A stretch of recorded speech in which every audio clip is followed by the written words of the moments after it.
warahmatullahi wabarakatuh. Alhamdulillah wa syukurillah, salatu wassalamu ala rasulillah, amma mari kita syukur kepada Allah yang masih kita diberikan kesehatan, kesempatan sehingga bisa kita melaksanakan atau menghadiri kegiatan diseminasi budaya positif sebagai tugas calon guru pekerja angkatan 9. Salawat dan salam kepada Rasulullah Muhammad Sallallahu Alaihi Wasallam yang telah memberikan suri tauladan pada kita semua. Mudah-mudahan di yaumil akhir nanti kita bisa mendapat syafaat beliau. Amin amin ya rabbal alamin.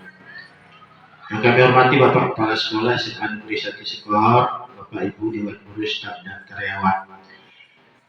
Izinkan kami nanti menyampaikan diseminasi budaya positif yang sebentar lagi untuk pemateri pertama saya sendiri menyampaikan tentang disiplin positif. Sebelum kita ke sana, mari kita dengarkan bersama arahan dan bimbingan dari Bapak Kepala Sekolah SMA Negeri Sikohor. Kepada Bapak, kami persilakan dengan segala hormat. Bismillahirrahmanirrahim. Assalamualaikum warahmatullahi wabarakatuh. Alhamdulillahirabbil alamin. Wassalatu wassalamu ala asrofil anbiya'i wal mursalin wa ala alihi wa sahbihi ajma'in.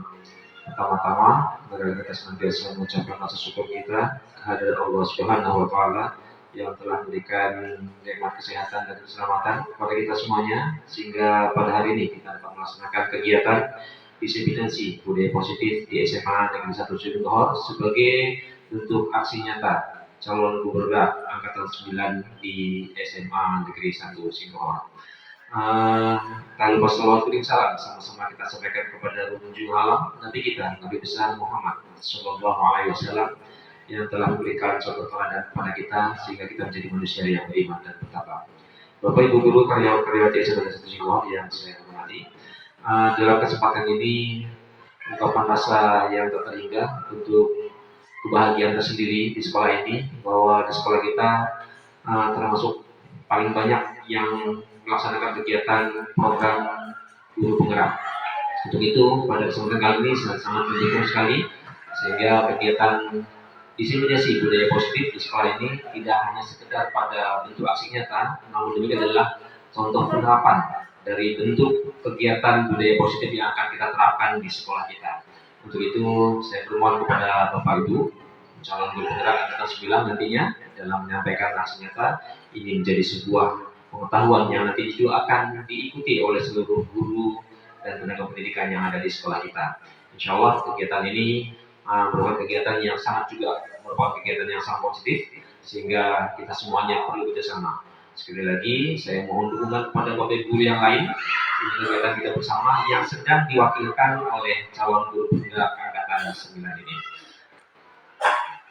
Melalui kegiatan ini juga saya berpesan kepada kita semuanya, mari kita terus berproses, mari kita terus berprogres untuk bergerak dan menggerakkan seperti yang ada dalam program guru penggerak, yaitu yang kita capai untuk mencapai pada visi Ki Hajar Dewantara. Mungkin ini saja secara singkat yang bisa saya berikan arahan dan juga dukungan kepada kita semuanya. Mudah-mudahan sekali lagi apa yang kita lakukan hari ini berkah dan mendapatkan kita dari Allah Subhanahu wa taala. Begitu kepada kita semuanya, selamat mengikuti kegiatan diseminasi untuk CGP, selamat melaksanakan kegiatan diseminasi, semoga sukses, semoga lancar semuanya, dan saya dengan billahi taufiq wal hidayah. Assalamualaikum warahmatullahi wabarakatuh. Warahmatullahi wabarakatuh. Terima kasih kami ucapkan kepada Bapak Kepala Sekolah yang telah memberikan arahan dan bimbingan dalam kegiatan diseminasi budaya positif. Oke, sebelum saya menyampaikan materi, kita dengarkan dulu materi yang akan disampaikan oleh Ibu Eka Dewi Susanti SPD. Pada Ibu Eka, waktu dan tempat kami persilakan.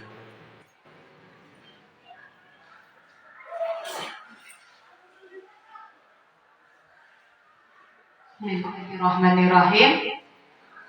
Terima kasih sebelumnya saya ucapkan kepada Bapak Ibu semuanya yang telah meluangkan waktunya untuk bisa bersama-sama melihat penampilan kami dalam diseminasi budaya positif di sekolah kita. Baik, sebelumnya di sini kami dari 8 orang sudah mendapatkan masing-masing materinya. Kebetulan saya di sini mendapatkan materi tentang pembelajaran dengan paradigma baru. Nah, apa sih itu pembelajaran dengan paradigma baru? Nah, di sini ada penjabarannya. Pembelajaran paradigma baru merupakan pembelajaran yang dirancang berdasarkan prinsip pembelajaran berdiferensiasi, sehingga para peserta didik belajar sesuai kebutuhannya berdasarkan tahap perkembangan sesuai teori psikologi modern untuk mewujudkan profil pelajar Pancasila.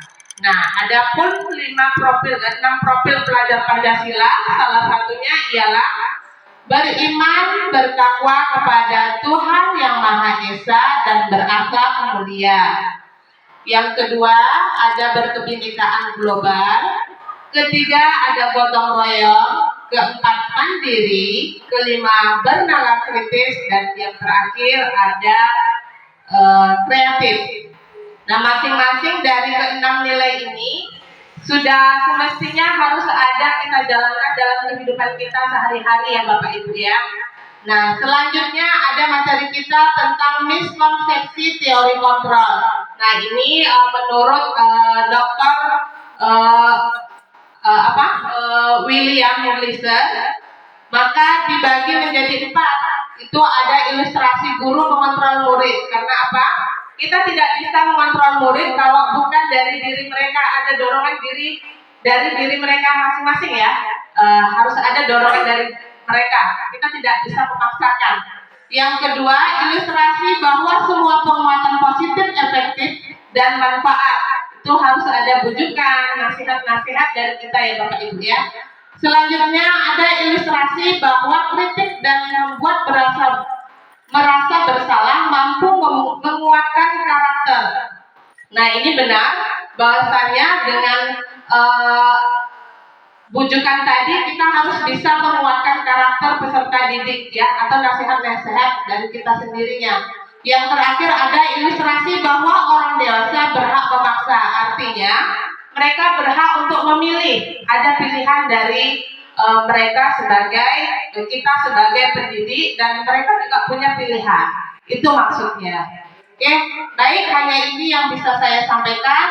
Jika ada kekurangan saya mohon maaf. Selanjutnya akan dibawakan oleh materi kita tentang terkait disiplin oleh Bapak Rahmadi. Oke, Assalamualaikum warahmatullahi wabarakatuh. Ikan aplaus untuk Bu Ega yang sudah menyampaikan materi dengan begitu bagus. Baik Bapak Ibu, selanjutnya kita akan menyampaikan materi tentang disiplin positif. Tapi sebelum ke sana, boleh tidak saya boleh ya? Oke, Bapak Ibu pernah tidak mendengar lagu Hello kawan, kita jumpa lagi. Lihat kiri, lihat kanan, kedipkan mata tinting. Tapi ketika lihat kanan sambil ya boleh kita coba semuanya berdiri. Oke, ini juga bisa dilakukan nanti, tapi jangan sampai lihat suami orang. Oke, kita nyanyi sama-sama. 1, 2, 3. Hello kawan, kita jumpa lagi. Lihat kanan, kedipkan mata tinting. Oke, tepuk tangan untuk kita semua. Oke, terima kasih Bapak Ibu. Oke, sebelum kita kembali ke materi, Bapak Ibu kami akan menyampaikan seperti yang disampaikan oleh Bu Eka. Sebelum saya ke disiplin positif, kita kembali ke modul. Saya teringat modul 1 tentang pemikiran yang disampaikan oleh Bapak Belajar Dewantara.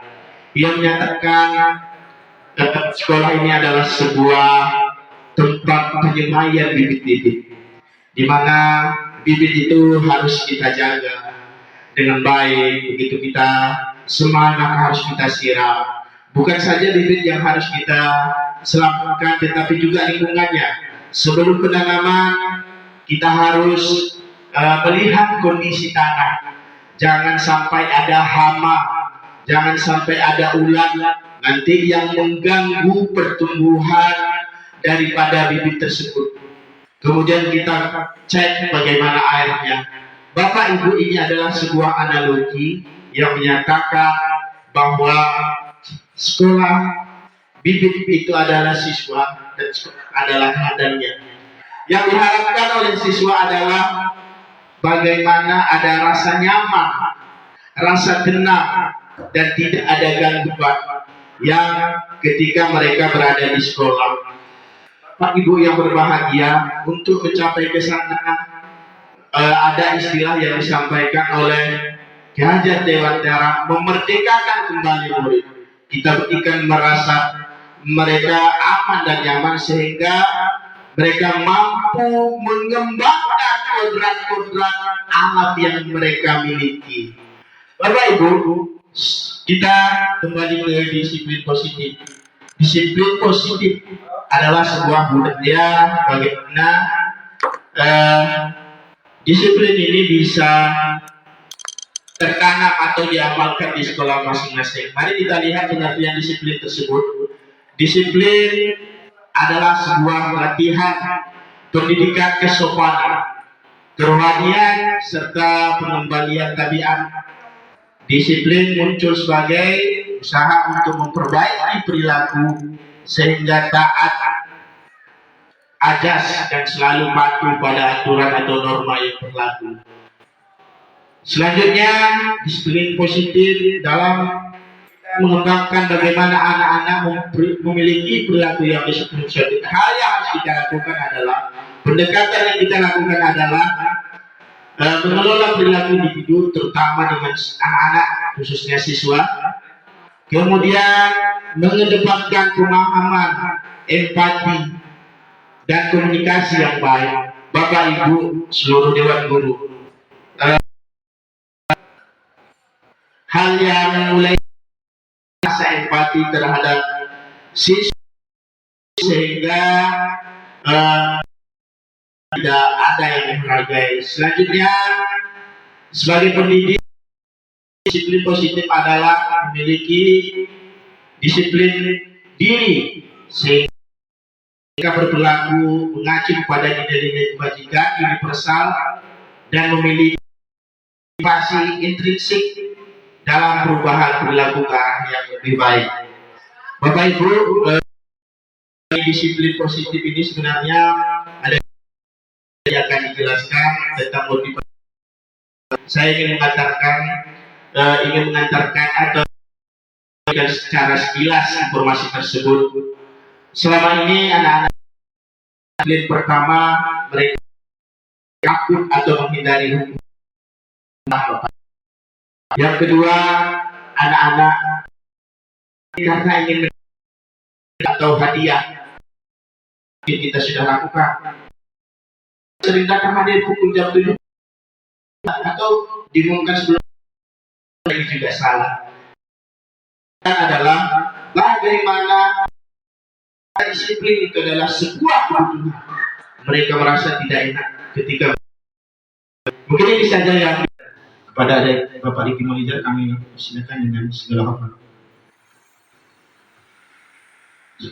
Assalamualaikum warahmatullahi wabarakatuh. Sebelumnya saya ucapkan kepada Pak Ramadi sebetulnya untuk ucapan salam saya tumpangkan kepada yang di awal tadi. Ya, kita masuk dalam nilai-nilai kebajikan. Nah, nilai kebajikan ini biasa bersifat universal, di mana nilai kebajikan ini adalah yang mengandung kebaikan. Nah, sebagai institusi, apalagi sekolah itu adalah institusi moral, di mana kita harus membentuk karakter siswa kita memiliki nilai-nilai kebajikan. Nah, di sini ada beberapa contoh nilai kebajikan atau institusi dan organisasi. Yang pertama itu Pancasila.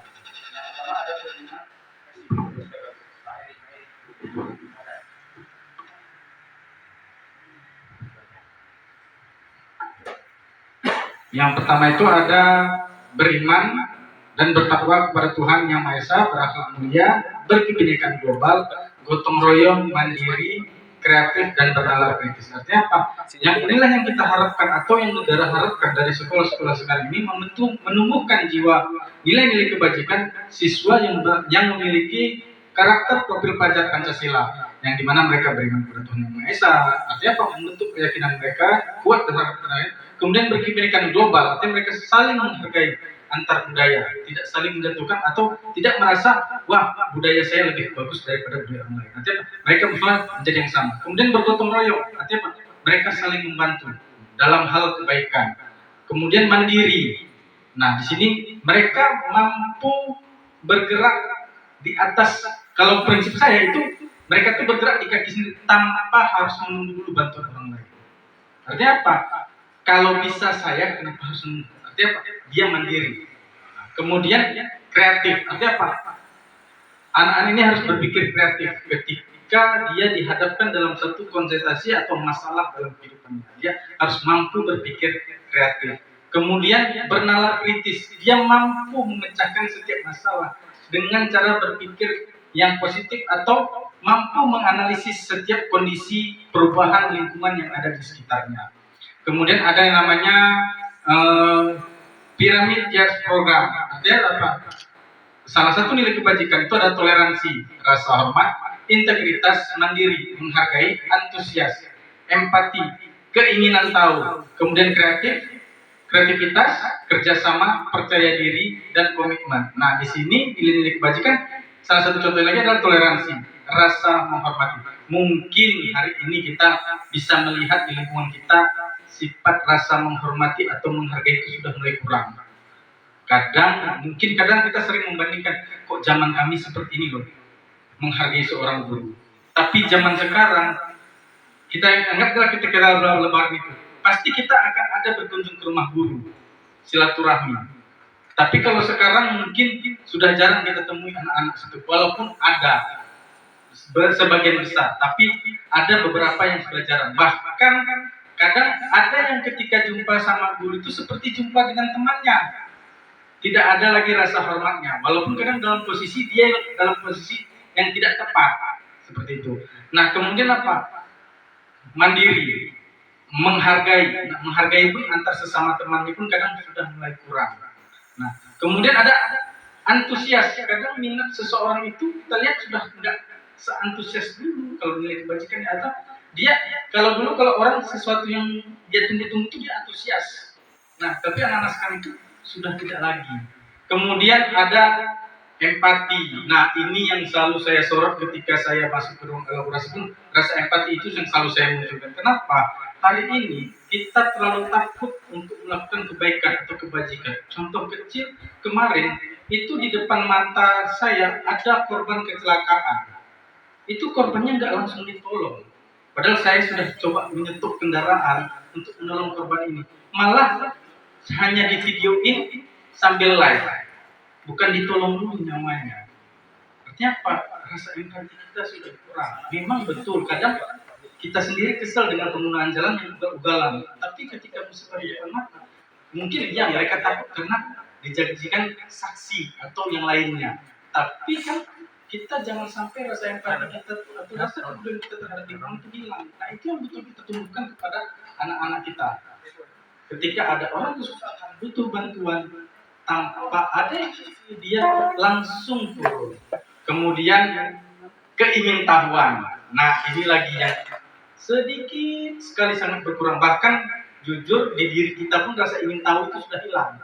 Kalau saya pribadi, saya selalu menjawab dengan rasa penasaran. Kalau kita guru kan kita ada tuh media pembelajaran tuh, ini kayak mana sih cara bikinnya, ini kayak mana sih cara bikinnya, oh ini kayak mana sih bikin di sini, pasti kita ada rasa ingin tahu. Nah, itu juga kita harus timbulkan kepada siswa rasa ingin tahunya. Artinya apa? Rasa ingin tahu dalam hal yang positif. Nah, kemudian kerjasama, percaya diri, membangkitkan percaya diri ini yang sangat susah. Mungkin ada guru-guru yang memberikan kesempatan kepada anak-anak itu, mungkin dia mampu, tapi dia nggak pede. Ada berapa persen? Saya nggak pede Pak berdiri di depan umum. Saya nggak pede. Membangkitkan rasa percaya dirinya itu untuk melakukan hal-hal kebajikan. Kemudian ada komitmen. Nah, komitmen ini ada komitmen ini ada Pak. Sesuatu yang sudah kita dan wajib harus kita jalankan. Komitmen artinya tetap pada pendirian. Nah, itu ya. Kemudian ada nilai keterampilan hidup.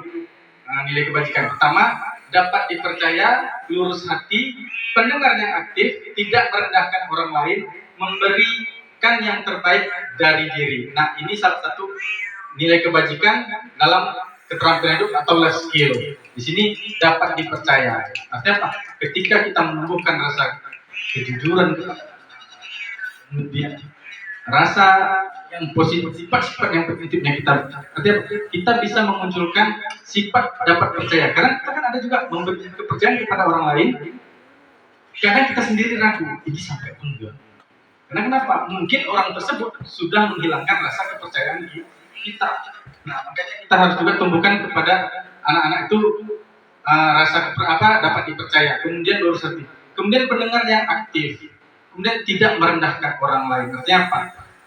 Mungkin kita punya kemampuan lebih, tapi orang mungkin lebih lagi. Artinya apa? Kita tidak menjatuhkan teman, atau tidak menyalahkan teman, atau tidak merendahkan orang. Mentang-mentang dia kayak gini, ya kita merasa lebih di atas. Kita buat anak-anak itu bagaimana dia tidak mau menjatuhkan. Tapi ketika temannya jatuh, dia tidak makin menjatuhkan, tapi dia merangkul, membangkitkan semangat. Kemudian kita selalu menuntun anak-anak itu bagaimana memberikan yang terbaik dari dirinya. Artinya apa? Kita selalu berusaha mengeluarkan kemampuan terbaik kita atau keinginan terbaik kita untuk kemajuan kita sendiri, kemajuan lingkungan kita, dan termasuk dalam diri anak-anak. Mereka mengeluarkan potensi mereka yang mereka miliki semaksimal mungkin agar mampu mencapai keterampilan hidup di masa yang akan datang. Mungkin ini saja dari saya. Selanjutnya saya kembalikan ke Pak Ramadi. Waktu dan tempat.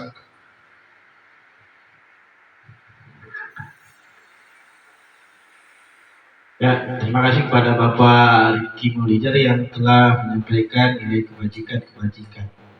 Bapak Ibu, untuk pertanyaan ada yang bertanya atau kita lanjut dulu? Nanti terakhir kita bertanya. Tawaran?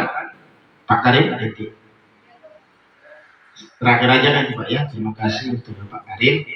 Selanjutnya, komentari selanjutnya adalah mari kita dengarkan yang akan disampaikan oleh Ibu Catur Yuli Wahyudi SPD mengenai 5 kebutuhan dasar manusia.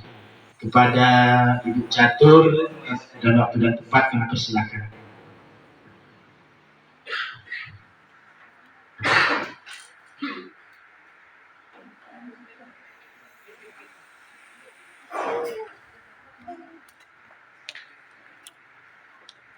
Assalamualaikum warahmatullahi wabarakatuh. Waalaikumsalam warahmatullahi wabarakatuh. Di sini saya akan membahas tentang kebutuhan dasar manusia. Kebutuhan dasar manusia merupakan segala sesuatu yang kita lakukan untuk mendapatkan apa yang kita inginkan. Seluruh tindakan yang kita lakukan memiliki tujuan tertentu, dan semua usaha terbaik yang kita lakukan adalah dalam rangka agar kebutuhan dasar itu terpenuhi dengan baik. 5 kebutuhan dasar yang harus dimiliki sama manusia adalah yang pertama adalah bertahan hidup. Contohnya makanan, pakaian, tempat tinggal, keamanan dan kesehatan. Yang kedua, kasih sayang dan rasa terima kasih dipedulikan berbagai kerjasama menjadi bagian dalam kelompok. Yang ketiga, penguasaan. Contohnya harga diri, keinginan untuk dianggap, memimpin, berprestasi, diakui dan didengar. Yang keempat ada kebebasan. Contohnya mandiri, memiliki pilihan, mencoba hal baru, mampu mengendalikan arah dirinya. Dan yang kelima kesenangan. Contohnya bermain, humor, antusiasme dan tertawa. Ini ada contoh tentang kebutuhan apa yang sedang berusaha dipenuhi oleh Dimas. Tahun ini Dimas genap berusia 17 tahun. Ia senang sekali ketika ayahnya mulai mengajarkan cara menyetir mobil. Setiap akhir pekan, ia berlatih menyetir. Ia terlihat senang sekali berlatih sampai akhirnya ia bisa menyetir mobil dengan baik dan lancar. Ketika ibunya bertanya pada Dimas, apa yang membuat Dimas ingin menyetir mobil? Jawaban Dimas adalah seperti ini. Kira-kira kebutuhan apa yang akan Dimas.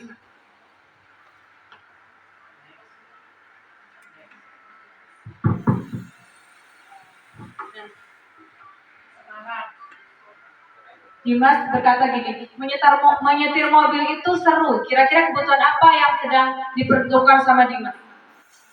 Tadi udah kan? Semangat. Ingin semangat dengan kalau bisa menyetir mobil. Saya merasa senang puas. Bapak Ibu yang lain ada yang mau berkomentar? Ada kebutuhan kesenangan, kebebasan, cinta kasih sayang dan penguasaan. Maksudnya memilih Pak Karim, mana yang dengan kata-kata menyetir mobil itu seru, kebebasan mana yang sedang, kebutuhan apa yang sedang dipenuhi oleh Dimas? Penguasaan. Alasannya kenapa Pak Karim?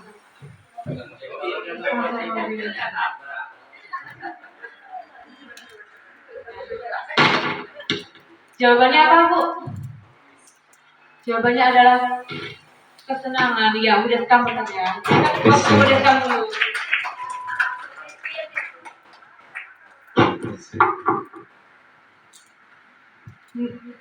Next ya.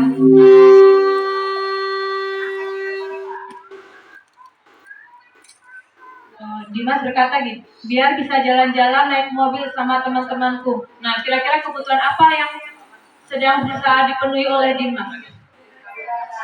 Kebebasan. Alasannya kenapa?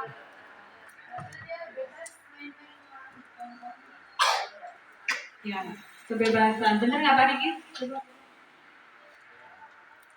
Yang benar adalah cinta dan kasih sayang. Ya, karena dia ada harus merasa senang, merasa dihargai, Bersama dengan teman-temannya itu. merasa diakui sama teman-temannya. Oke, next. Aku merasa bangga dan keren. Kebutuhan apa yang sedang berusaha dipenuhi? Coba.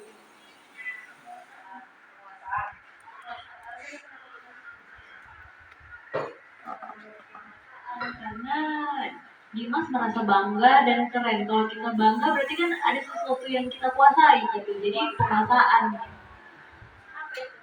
Ya benar ya. Coba berikan applause untuk Maya. Next satu lagi. Dimas, aku senang pergi ke tempat-tempat yang aku sukai. Kira-kira apa di kebutuhan apa ya Pak? Kebebasan ya, karena saya tidak ada lagi. Ya, karena kan dia ini dengan bisa bebas semangatku. Kalau dengan ada kan dia nggak bisa bebas sampai. Terima kasih Bu Deskam, jawabannya benar, kebebasan. Selanjutnya, materi selanjutnya adalah tentang motivasi perilaku manusia.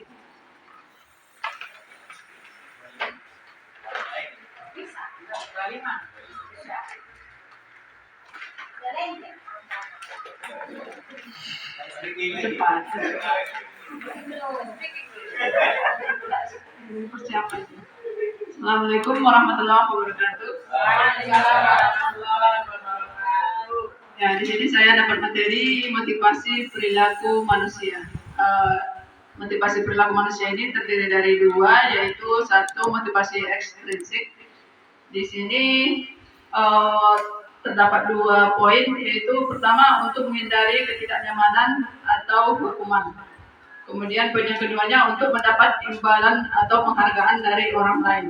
Motivasi intrinsik untuk menjadi orang yang mereka inginkan dan menghargai diri sendiri dengan nilai-nilai yang mereka percaya.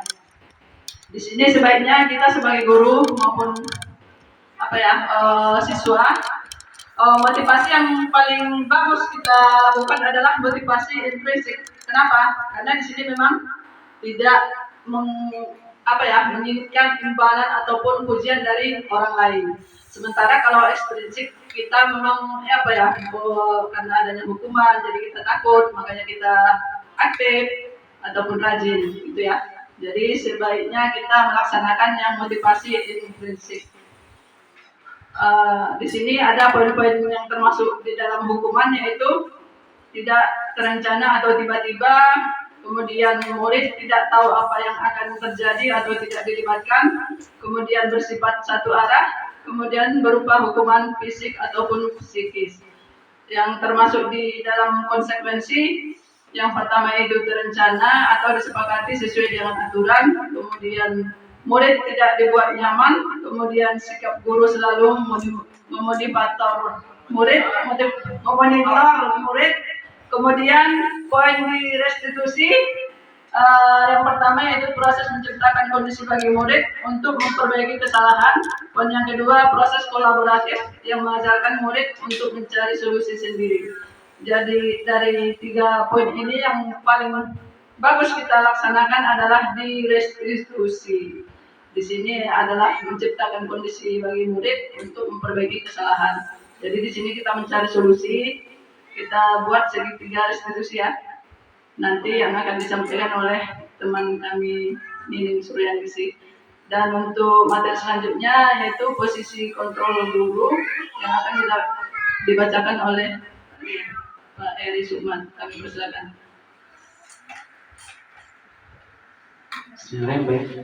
Assalamualaikum warahmatullahi wabarakatuh.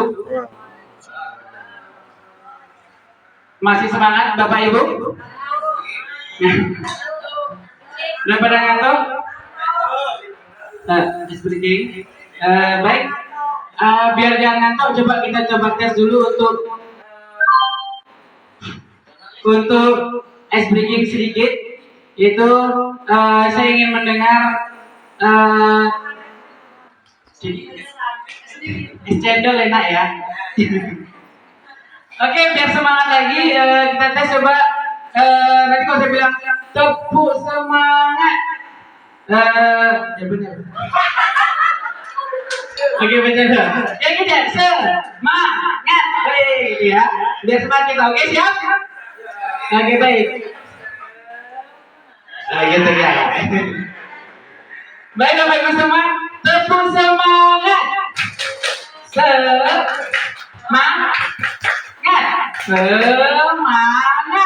Oke, baik, insya Allah sudah semangat. Oke, baik, kita lanjut untuk materinya. Di sini saya kebagian di materi posisi kontrol seorang guru. Nah, posisi kontrol seorang guru ini di sini kita harus memposisikan kita atau mengkontrol posisi kita dalam menghadapi masalah kepada siswa gitu. Nah, posisi apa nih yang bisa kita terapkan ke siswa dan apa dampaknya? Nah, dalam posisi kontrol ini terdapat 5 posisi ya.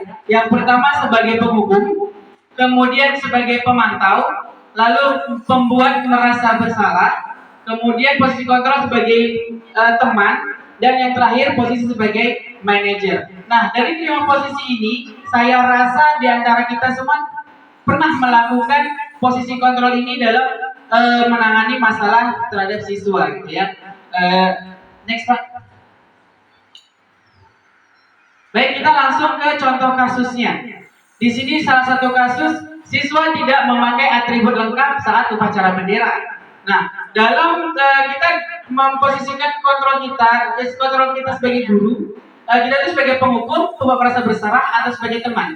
Untuk kalimat yang sering kita ucapkan dalam menangani masalah siswa, jika kita sebagai penghukum, kita akan berkata kepada siswa, hormat kepada bendera selama 1 jam. Nah, itu merupakan hukuman yang kita berikan kepada siswa yang tidak memakai atribut lengkap saat upacara bendera. Kemudian kalau kita memposisikan kontrol kita sebagai pembuat merasa bersalah, itu kalimat yang kita ucapkan atau kita sampaikan kepada siswa akan berupa, berapa kali Bapak Ibu harus memberitahu kamu? Kamu selalu saja mengecewakan Bapak atau Ibu gitu. Nah, jadi kita di sini membuat siswa itu merasa bersalah dengan kita katakan seperti itu. Kemudian posisi kita sebagai teman, kita akan berkata kepada siswa, ayo dong ikutin peraturan sekolah, tolong bantu Bapak atau Ibu ya sekali ini. Kemudian ya sudah, tidak apa-apa, lain kali jangan berbuat seperti ini lagi ya. Nah, di sini posisinya itu seperti teman kepada siswa. Dengan siswa melakukan kesalahan, nah kita ajak sebagai teman gitu. Selanjutnya sebagai pemantau, kalimatnya itu, kamu sudah melanggar peraturan sekolah. Kamu tahu konsekuensinya. Setelah upacara, kamu beli atributnya ke koperasi dan jangan diulangi lagi. Itu merupakan kalimat pemantau. Kita pantau itu siswa gitu. Dan yang terakhir posisi sebagai manajer. Nah, di posisi manajer inilah seorang guru harus menempatkan posisinya dalam menangani kasus siswa. Dengan cara apa? Dengan menanyakan, apakah kamu tahu kesalahanmu? Kira-kira bagaimana kamu memperbaiki kesalahan? Nah, saya ingin berpesan kepada Bapak Ibu, kalau bisa kita dalam menangani masalah atau kasus pada siswa, kita harus memposisikan kita sebagai manajer. Karena seperti yang disampaikan sebelumnya, bahwa di posisi manajer ini kita akan bukan mencari siapa yang benar, siapa yang salah, tetapi di sini kita akan mencari solusi untuk siswa tersebut dan juga untuk kita sebagai guru ke depannya atau membimbing ke depannya. Nah, di sini saya coba kita bermain. Tadi kan sudah saya sampaikan itu ada 5 posisi kontrol. Nah, di sini ada sebuah kalimat. Posisi kontrol apakah aku? Jika ada kalimat, ini seorang guru mengatakan, saya kecewa sekali dengan kamu. Nah, kira-kira nih Bapak Ibu, ini kita berada di posisi kontrol yang mana? Membuat merasa bersalah. Ya, karena iya benar. Jawabannya adalah membuat merasa bersalah. Next. Nah, selanjutnya posisi kontrol apakah aku? Dengan kalimat, kamu tidak pernah benar melakukannya. Kira-kira kan ini di posisi kontrol yang mana? Kamu tidak pernah benar melakukannya ya. Posisi? Ya, bukan. Manajer bukan. Iya. Kamu tidak pernah benar melakukannya. Penghukum. Apakah penghukum? Ya, atau hukuman. Next. Posisi kontrol apakah aku? Apa rencana kamu untuk menyelesaikan masalah ini?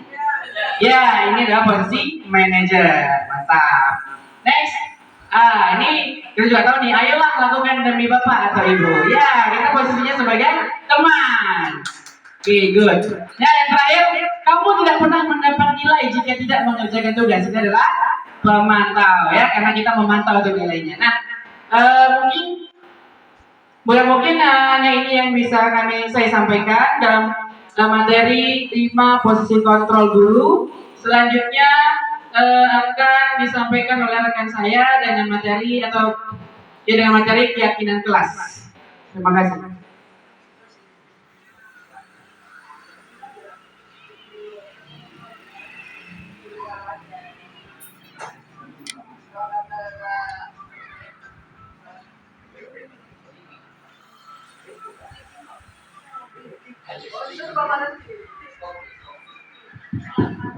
Baiklah, Assalamualaikum warahmatullahi wabarakatuh. Iya, tadi ice breaking-nya sudah disampaikan oleh Pak Eri. Oh iya, itu udah ice-nya yang beneran. Jadi di sini kita lanjut saja karena sudah jam 3 lewat. Di sini saya mendapatkan materi mengenai keyakinan kelas. Mari kita lihat Bapak Ibu di sana, mengapa keyakinan kelas, mengapa bukan peraturan kelas. Jadi apa itu sebenarnya perbedaannya? Nah, kalau peraturan itu biasanya dia yang membuat peraturan itu sudah ada. Kita tinggal melaksanakan saja. Kita wajib melaksanakannya. Tapi kalau keyakinan, ini peserta yang membuat keyakinan tersebut atau kesepakatan tersebut dan nanti dilaksanakan oleh peserta itu juga. Jadi sama-sama yang membuatnya peserta dan yang melaksanakan juga peserta. Baik, kalau begitu kita lihat di sini ada pembentukan keyakinan kelas. Nanti dia ada bersifat abstrak, kemudian berupa pernyataan universal, kemudian dibuat dalam pernyataan positif. Sedikit saja agar mudah diingat, kemudian sesuai dengan kondisi kelas dan sekolah sehingga mudah diterapkan dan dilibatkan saat membuat keyakinan kelas semua warga kelas bisa juga sekolah. Nah, di sini saya akan membuat memberikan satu sticky note kepada Bapak Ibu semuanya. Silakan kita akan dibantu oleh Bapak Ramadi. Silakan Bapak Ibu membuat keyakinan kelas kita. Nah, kira-kira Bapak Ibu mau bawa kelas kita ini kemana, seperti itu. Ingat Bapak Ibu, di sini kita membuatnya dalam bahasa positif. Kemudian singkat saja Bapak Ibu. Silakan.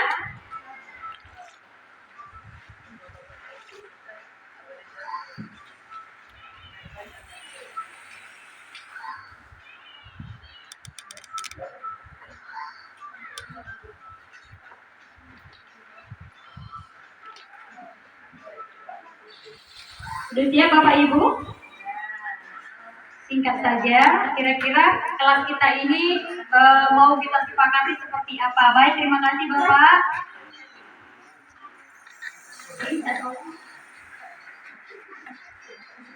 Ya, ini adalah langkah-langkahnya. Setelah Bapak Ibu membuat keyakinan kelas, membuat kalimat positifnya, kita langkah kedua yaitu kita menempelkannya ke suatu kertas ataupun karton. Kemudian di sana akan kita kumpulkan beberapa ide ataupun kesepakatan atau keyakinan yang telah kita buat.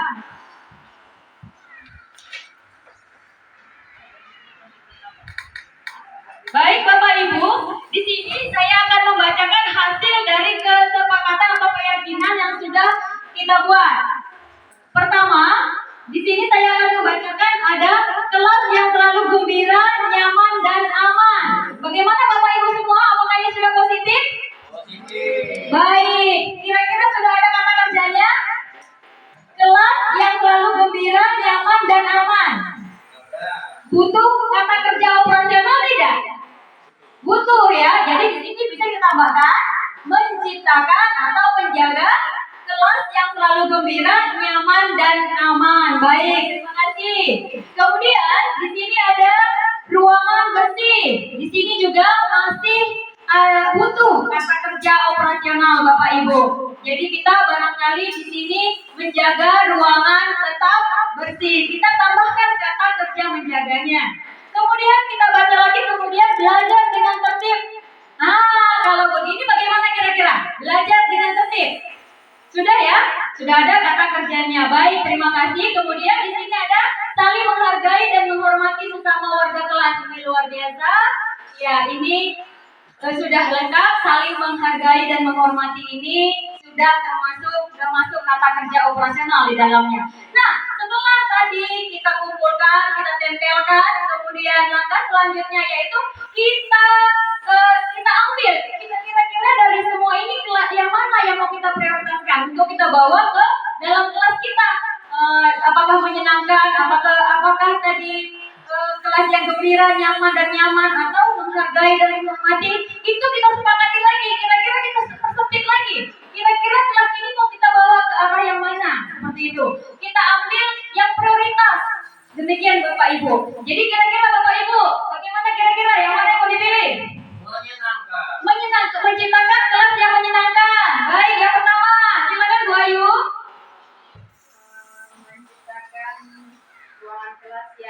Iya, menciptakan ruangan kelas yang bersih. Setelah menyenangkan, kemudian bersih. Baik, kemudian sekarang kira-kira? Oh iya ya, ya. Saling menghargai dan menghormati sesama warga kelas, sehingga kalau sudah namanya menghargai, tidak ada lagi yang namanya bully ataupun underestimate, yang merendahkan kepada sesama teman. Baik, kalau begitu setelah tadi diprioritaskan, dipersempit lagi, kita mau bawa kemana ini keyakinan kelas, kalimat-kalimatnya sudah, dan ini sudah bisa kita bakukan, kita buat dalam bentuk poster, bisa dibuat dalam bentuk kanvas, kemudian ini bisa disosialisasikan. Dan terakhir, saya minta Bapak Ibu semuanya untuk menandatangani keyakinan kelas ini agar lebih kuat. Silakan Bapak Ibu untuk menandatangani dan berikan tanda tangan Ibu di keyakinan kelas kita ini. Silakan Bu Ayu Maya, silakan tanda tangannya Bu. Dilanjutkan oleh perwakilan saja. Ini ada Pak Martono dan Bu Intan. Ya, boleh Bu. Tanda tangan ya Bu. Iya, ini terima kasih Bu Maya dan kemudian iya.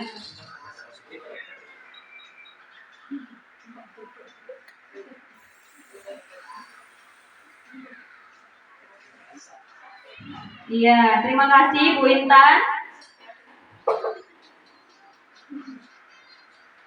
Iya, terima kasih Pak Martono. Nah, demikian tadi, inilah dia langkah-langkah untuk menentukan keyakinan kelas. Sehingga terjadi kesepakatan, bukan peraturan. Kalau peraturan tadi itu sudah dibuat sebelumnya dan kita wajib melaksanakan. Dan kalau keyakinan, kita sendiri yang membuat dan kita yang melaksanakan. Demikian Bapak Ibu yang bisa saya sampaikan.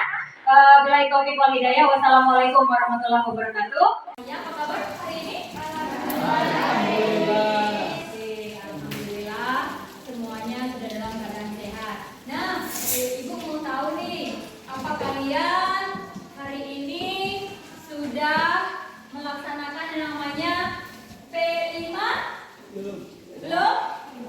Belum. Kenapa? Barangkali lupa karena ada peraturan. Ada yang lupa keyakinan kelasnya. Nah, yang Ibu tanyakan, peraturan atau keyakinan? Keyakinan. Kenapa keyakinan bukan peraturan? Apa bedanya yuk? Silakan. Apa itu perbedaan antara peraturan dengan keyakinan? Peraturan kelas misalnya, keyakinan kelas. Apa perbedaannya? Siapa yang tahu? Baik. Kalau peraturan biasanya aturannya itu sudah ada yang membuat, sudah ada yang merumuskan. Kita peserta tinggal melaksanakan dan wajib melaksanakannya. Itu kalau peraturan. Tetapi kalau keyakinan, kita yang merumuskan peraturan atau keyakinannya, kemudian kita juga yang melaksanakan keyakinan tersebut. Nilai-nilai kebajikannya kita yang merumuskan. Baik, anak ibu semuanya, apa itu keyakinan dengan kata lain adalah nilai-nilai kebajikan yang bersifat positif, di mana pesertalah yang merumuskan nilai-nilai kebajikan tersebut. Paham ya? Baik, anak ibu semuanya. Adapun keyakinan kelas itu nanti ciri-cirinya salah satunya biasanya dia lebih bersifat abstrak. Kemudian nanti dia bersifat lebih singkat gitu, lebih pendek. Supaya apa? Mudah dipahami, mudah dimengerti, paham. Oke, baik kalau begitu, jika Ibu meminta kalian untuk membuat keyakinan kelas, bisa ya? Bisa. Baik, kalau begitu Ibu berikan sticky note-nya, Ibu bagikan. Nah, silakan kalian tulis. Silakan kalian tulis nanti jangan yang di apanya ya.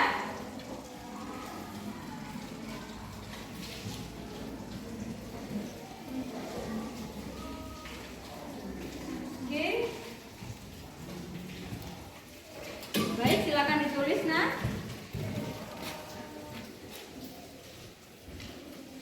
Oh, jatuh Anwar. Iya, silakan Anwar ditulis.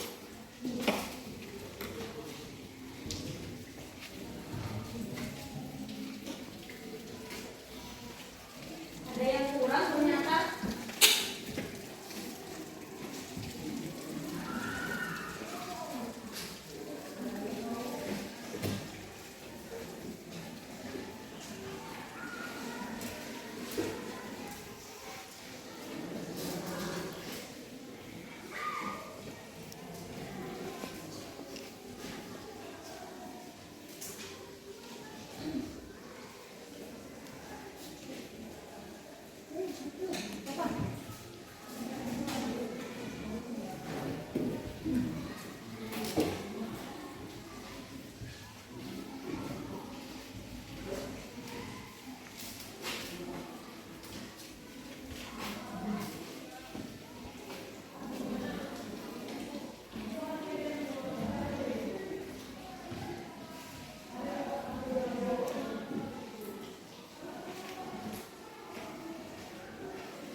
Baik Anak Ibu, terima kasih. Sepertinya sudah tertempel semuanya. Ibu ucapkan terima kasih sudah berani ya menuangkan idenya. Mari sama-sama kita lihat hasil dari pikiran Ananda semuanya. Baik, kita Ibu rangkum. Di sini ada yang pertama Ibu bacakan, menjaga ketertiban kelas. Bagaimana kira-kira? Sudah oke? Oke. Ya, bisa ya. Sudah ada kata kerjanya ini menjaga ketertiban kelas. Ini benar. Kemudian sudah oke.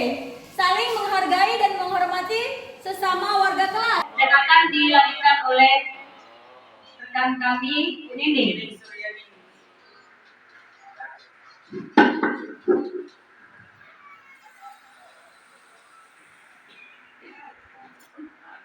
Bismillahirrahmanirrahim.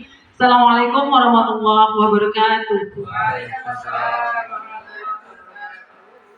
Terima kasih ibu-ibu dan bapak-bapak yang masih semangat mengikuti kegiatan atau acara kita hari ini. Baik, langsung saja saya akan meneruskan ya dari materi-materi yang disampaikan dari awal sampai akhir dan akhirnya saya yang terakhir. Jadi yang terakhir ini adalah tentang segitiga restitusi. Jadi segitiga restitusi ini dibuat untuk apa? Untuk menjalankan kita sebagai guru agar bisa menjadi di posisi manajer. Jadi artinya nanti siswa itu kita bisa berdialog memecahkan segala permasalahan yang ada. Nah, di sini apa itu segitiga restitusi? Segitiga restitusi adalah suatu proses dialog yang dijalankan oleh guru agar dapat menghasilkan murid yang mandiri dan bertanggung jawab. Artinya anak murid itu sendiri bisa mengetahui tingkat apa yang harus dia lakukan. Artinya dia senantiasa akan mencari solusi untuk dirinya sendiri. Itu yang kita maksud dengan segitiga restitusi. Apa aja tahapan segitiga restitusi? Jadi ketika kita menjalankan segitiga restitusi ini ada tahapan ya Bapak Ibu. Silakan slide Bapak.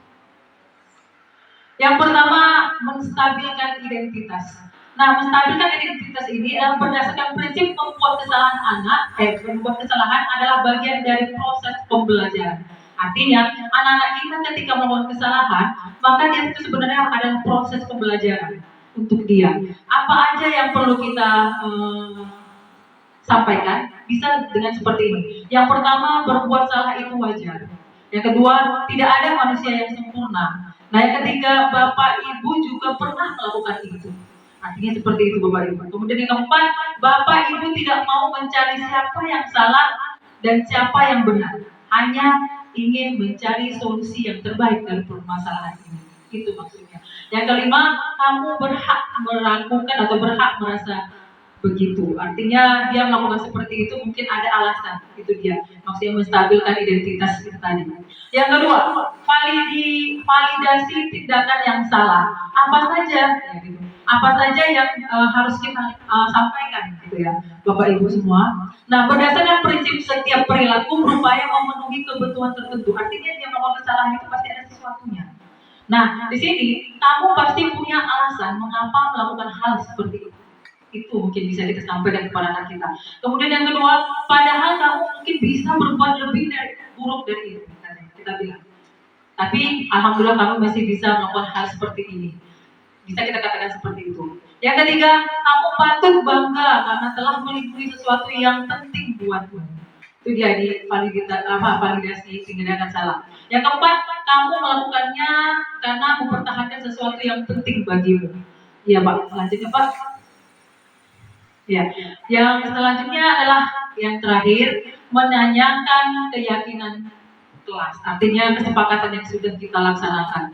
Nah, berdasarkan prinsip teori kontrol, bahwa pada dasarnya kita termotivasi secara intrinsik. Seperti yang dibilang Bu Halimah tadi, kita menemukan motivasi intrinsik. Artinya, anak-anak itu memang sejalan seiring dia melakukan hal-hal itu bukan hanya takut karena dihukum atau mendapatkan penghargaan, tapi lama-kelamaan dia memang melakukan itu dengan seikhlasnya dia. Seperti itu yang mau kita inginkan. Nah, apa keyakinan kelas kita tentang perbuatan yang kamu lakukan? Nah, mungkin bisa seperti itu. Yang kedua, nilai-nilai apa yang telah disepakati bersama. Yang ketiga, seperti apa gambaran sebuah kelas yang ideal untuk kamu. Yang keempat, kamu ingin menjadi orang yang seperti apa nantinya. Itu juga mungkin bisa untuk menanyakan keyakinan. Jadi artinya di sini kita tidak memojokkan dia, tidak ketika anak itu melakukan kesalahan kita terus merongrong atau lain sebagainya. Jadi kita bisa melakukan proses-proses ini, anak merasa betul-betul dengan sukarela menyampaikan kesalahan dia. Seperti itu Bapak Ibu. Sedikit mungkin ada tayangan yang di akhir. Contoh penerapan segitiga diskusi. Ya, ini di akhir kegiatan materi kita ya Bu. Mungkin slide-nya bisa dipindah dulu.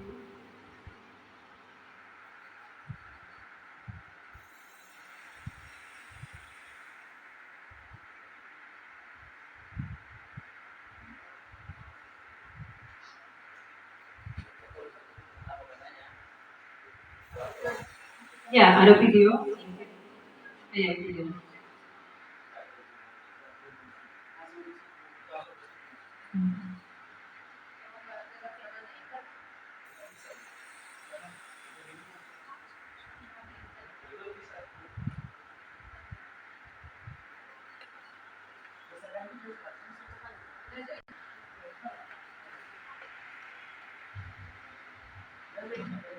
Video kali ini kita akan membahas tentang satu program digital yang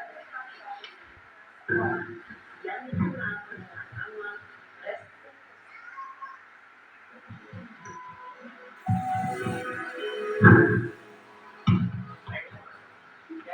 restitusi dikenakan era di tahun 2012 berlandaskan pada teori kontrol Dr. William James. Segitiga restitusi adalah suatu proses dialog yang dijalankan oleh guru atau orang tua agar dapat menghasilkan murid yang mandiri dan bertanggung jawab. Pada saat guru di posisi manajer, aspek yang dikembangkan pada murid adalah motivasi intrinsik, sehingga penanaman nilai-nilai kebajikan dapat tumbuh dan berkembang menjadi suatu kebiasaan positif yang akhirnya membentuk karakter murid. Proses dialog ini terdiri dari 3 langkah yang digambarkan pada ketiga sisi pada segitiga restitusi. Sisi pertama adalah menstabilkan identitas. Sisi yang kedua adalah validasi tindakan yang sama. Dan sisi yang ketiga adalah menanyakan keyakinan. Ibu dan Bapak Guru, berikut ini akan menunjukkan bagaimana seorang guru berada dalam posisi manajer menggunakan penerapan segitiga restitusi.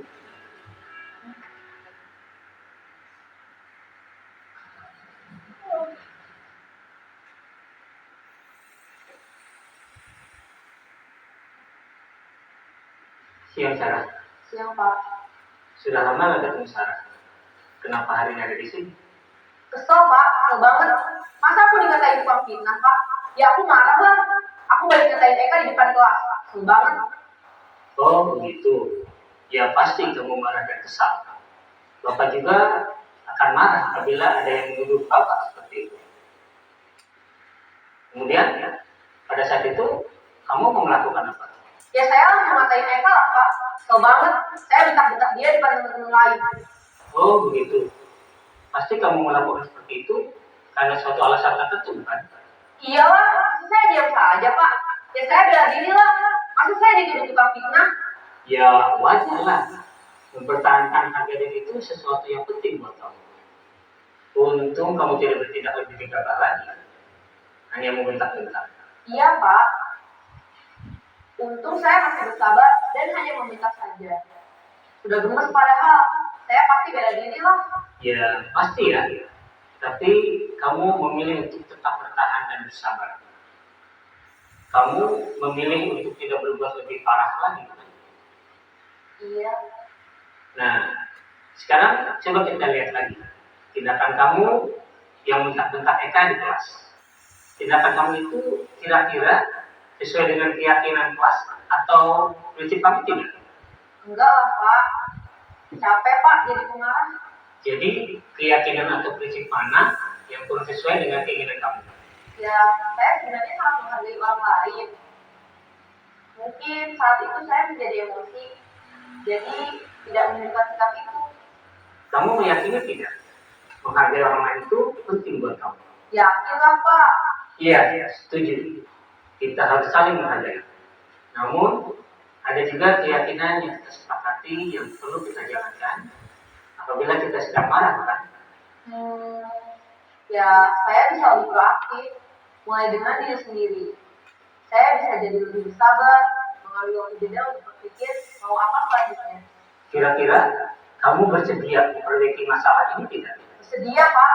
Kalau kamu memperbaiki masalah ini, kamu akan menjadi orang seperti apa? Saya akan menjadi orang yang bertanggung jawab kali ya Pak. Dan senantiasa proaktif. Iya. Menurut kamu, bagaimana rasanya menjadi orang seperti itu? Ya nyaman lah, bangga bisa bersabar dan menahan diri. Baiklah kalau begitu. Yuk kita pikirkan bagaimana memperbaiki masalah ini.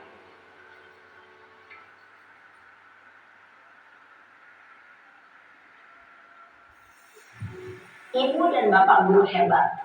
Baru saja kita menyaksikan contoh bagaimana seorang guru berada dalam posisi manajer menggunakan penerapan segitiga restitusi.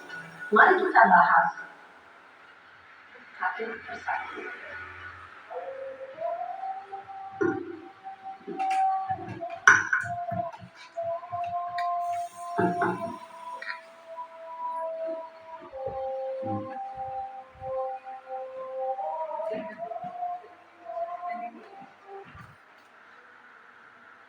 Video yang sama-sama sudah kita lihat bersama. Mudah-mudahan ini nanti bisa menjadi solusi untuk kita ketika kita mendapatkan anak-anak kita dengan cara penerapan segitiga restitusi dengan mengedepankan kita sebagai manajer. Itu aja mungkin dari saya ya. Nanti selanjutnya akan diberikan atau disampaikan oleh Bapak Ramadi. Saya tutup. Assalamualaikum warahmatullahi wabarakatuh.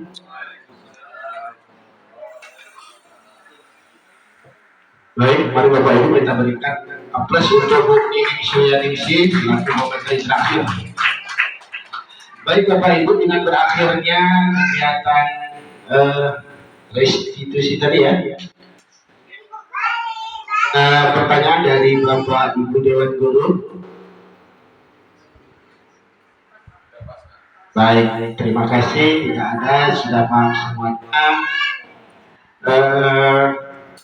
Terima kasih atas kesediaan Bapak Ibu Dewan Guru sudah mengikuti kegiatan diseminasi budaya positif. Ini mudah-mudahan kita bisa menerapkan budaya positif di sekolah ini yang kita mulai dari diri kita sendiri dulu, dan kita berharap lingkungan budaya positif ini bisa kita amalkan.